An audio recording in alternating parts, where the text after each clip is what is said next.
নমস্কাৰ বন্ধু বান্ধৱীসকল সকলোকে মোৰ চেনেললৈ স্বাগতম জনাইছোঁ।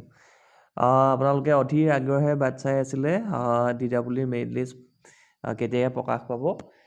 আজি আপোনালোকৰ বাবে এটা ভাল খবৰ। আজি 10 তাৰিখৰ পৰা 10 তাৰিখৰ মাজনিশাৰ পৰা মেৰিট লিষ্ট হ'ব, প্ৰভিজনেল মেৰিট লিষ্টসমূহ প্ৰকাশ পাব। আপোনালোকক কেইটামান পইণ্ট দিছে সেই নটিছখনত, আপোনালোকক মই সেইখিনি কৈ দিব বিচাৰিছোঁ। The enlisted candidates must select one of the districts and one of the posts if their names are published in provisional merit list for more than one district and more than one post. The enlisted candidates must select the district and post within 48 hours in respect of the first provisional merit list from the time of publication of the provisional merit list and within 24 hours in respect of all subsequent provisional merit lists will be published.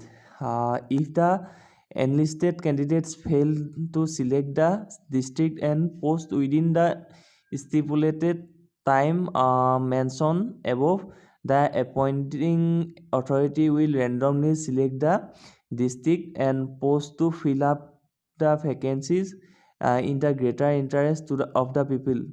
No offline application will be accepted in this regard. The candidates will not be allowed to make any changes after successful selection of posts and districts.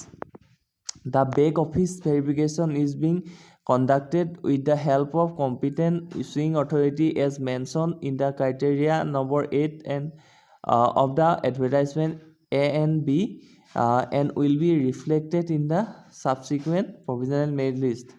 Any report from the competent issuing authority regarding fake or forged document submitted by the candidates will lead to cancellation of candidature forthwith as mentioned in the criteria number 9 and 10, the advertisement A and B, and appropriate legal action.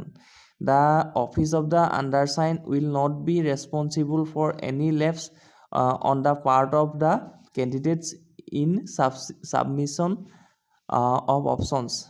All provisional merit lists will automatically stand cancelled on publication of the final select list. Appointment letters will be issued only the candidates whose names appear in the final select list. Any claim for appointment on the basis of provisional merit list will not be entertained. The office of the undersigned will be responsible for any technical issues such as network failure, power outage faced by candidates at the time of submission of option at their levels.